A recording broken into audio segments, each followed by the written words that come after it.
Hello there, Sir from 17 once again.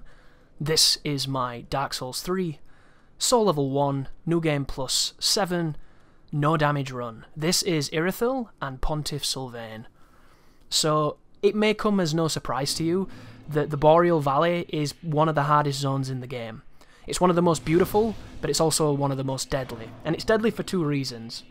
The first one is the density of the enemies, and just the slogs of gauntlets of enemies that you have to get through. And then the second one is this dickhead here. I don't know why, but I'm not very good at these crocodile monsters, these berserk rip-offs. I appreciate that if you hit them enough in the face, they go down, but on New Game Plus 7, I hit this thing in the face several times and it didn't go down, so at the end of the day, I just started hitting it in the back leg and getting around its attacks, and it kind of worked, but this thing killed me more times than Walnir did, than the Abyss Watchers did, than, most of the bosses so far have killed me less than this thing killed me, because he has incredible range, he's very fast, he does these double hits where the second hit comes out so quickly, sometimes you can't recover from your roll fast enough. He's just... I think this is an enemy that should have been in Bloodborne. This is such a Bloodborne enemy, it's not even funny. Whereas in Dark Souls 3, it just doesn't feel like it fits for me, it's the wrong kind of fight. And I appreciate it's interesting, here comes his endless running douche move, where in of course, Bloodborne, you could have shot him in the mouth and probably got an interrupt and then parried him and everything. But in this game, what do? Fire a crossbow and then get one shot? That's probably what would have happened. But this is also an area that performs kind of underwhelmingly on my new graphics card, on max settings, because it's a beautiful looking area. There's a lot of particulates, there's a lot of draw distance happening here, there's a lot of detail, there's a lot of geometry, there's a wide open space being rendered at all times, and I'm moving the camera rather quickly, so the frame rate drops to about 48 frames here, and it fluctuates to about 55, and then every so often you get 59, solid 59, and then it drops back to 55, and then to 48, and as a whole, it doesn't really have too much of an effect on the gameplay, because the drops and the fluctuations are quite consistent up and down. It just seems to be one of those areas where I think it struggles when you've perhaps got all the reflections on high and all the shadows on high and everything. Maybe when I'm recording, my CPU gets a little bit too high for the game to fully run at 60 solid. I'm not too sure, but when I check on my task manager, it says that we're only at about 50% CPU and 50% physical memory, so I don't think it's like a hardware problem. I think it might literally be the game. I'm sure somebody who knows more than myself might elucidate some answers in the comments, but this is really tricky now. These enemies, when you hit them twice, they have a move that's programmed to interrupt your third swing, because it comes out so quickly. So you'll notice that I bait 2 swings, and then I dodge, and then I punish, and I'm going to try and go for as many backstabs as I can, because these enemies have incredible amounts of HP. I wish you could swap rings when you're in riposte like that, it'd just be so sweet. And I need to say this, because I don't know if I've mentioned it, guys, but I don't like the menus in this game. In Dark Souls 1, if you press pause and you press up, you go immediately to rings. And then if you press left, you're on the furthest ring you've ever had. And then you swap it and you press start and you're out of the menu. It's the quickest, most amazing thing in the game. You press down on this, you're in your fucking items. I despise that, because all that muscle memory that I built from Dark Souls 1 ring swapping is worthless here. And in this game, ring swapping can be quite powerful, but it's awkward, because you can't even go down a few times and press left, because you end up going on the goddamn Covenant. They put the Covenant on the ring tier. Why?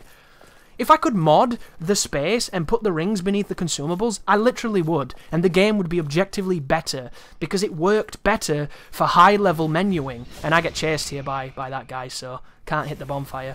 But we're going to wait for him to back off, and then we're going to hit the bonfire, and then we're going to go and slap him. But it's one of the things that I only realised how much it bugs me until when I'm trying to do fast ring stuff during bosses. Because, for instance, there's bosses where I want to have the lightning clutch ring on, and then when I stun them, I want to go into the menu and quickly put Hornet on and do a Hornet riposte and then swap back. Like, Medea's good for that. But doing it in this game is awkward, and I've got no excuse now because my D-pad is fantastic on this controller I'm using on PC, because it's an Xbox 360 controller.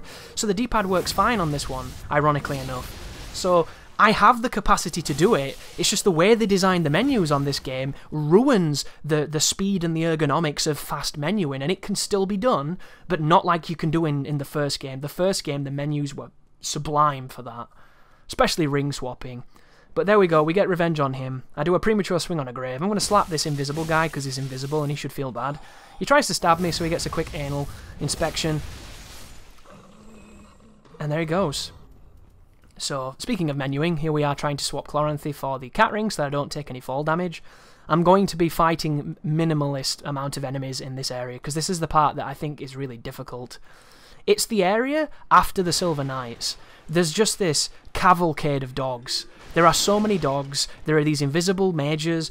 It's one of the worst areas in the game for just complete and utter garbage tier. That's me forgetting the controls on PC.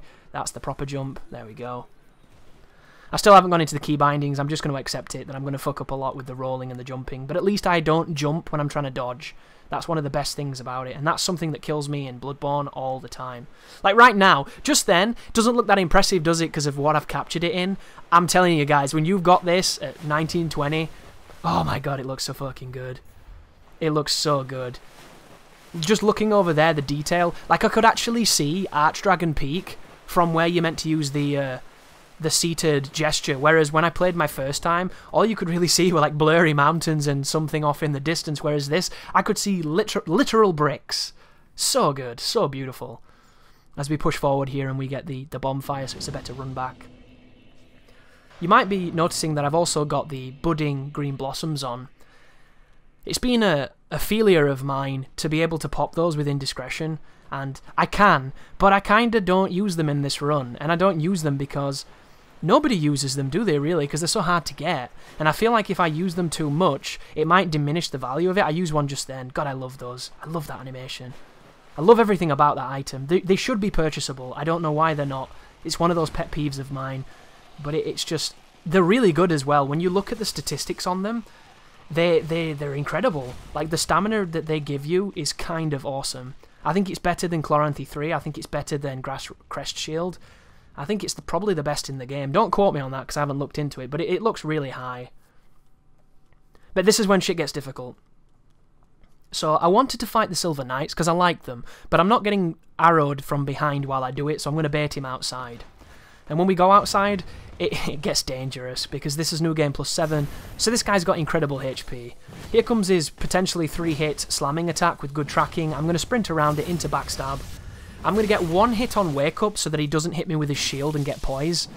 He goes for his standard combo. When he thrusts, you can punish that with a backstab, but if he does that, you will die. So that's why I was hesitant. I baited an attack, I got to his back, the backstab worked, and he drops a Divine Blessing. You'll notice I'm also not getting invaded by those people. I'm not human, so I think that's why it doesn't work every time. But I think because this game has never been online, those NPCs just don't turn up. It might be the not embered form thing, but I'm happy because I don't like fighting the NPCs in this game, because the cheaters, basically. But here is the Gauntlet of Doom.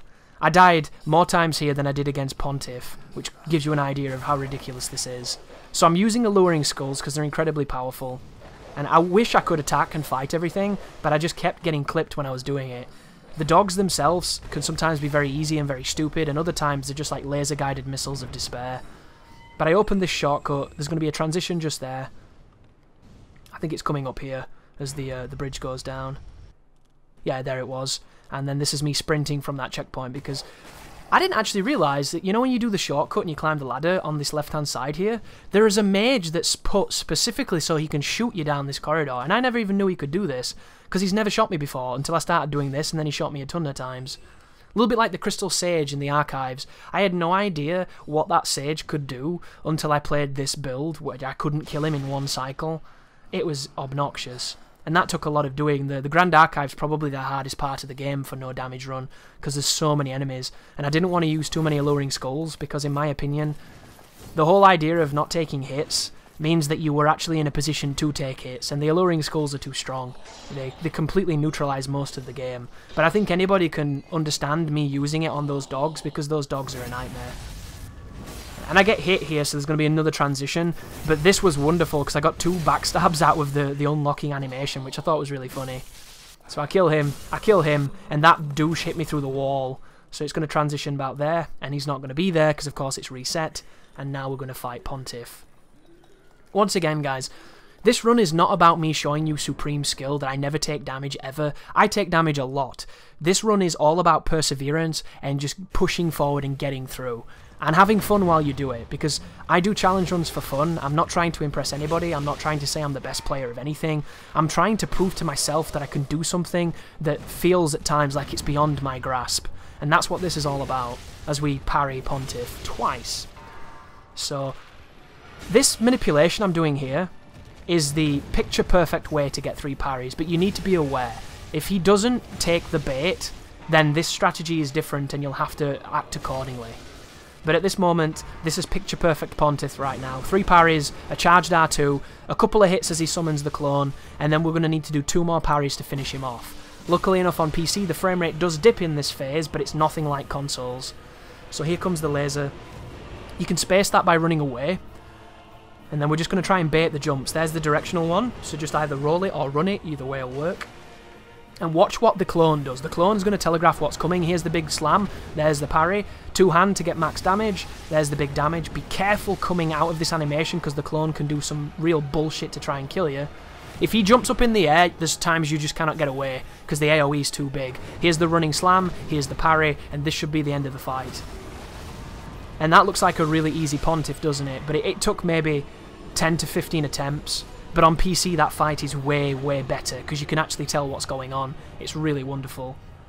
And there's the SL1, for people wondering. There's my damage, if you're curious to what numbers I'm popping in Tearstone range. And there's the souls, 107,100 souls from Pontiff. We're going to hit the bonfire, and that's going to mark the end of this part of the journey. Thank you very much for watching, and I will see you in the next one. You take care now.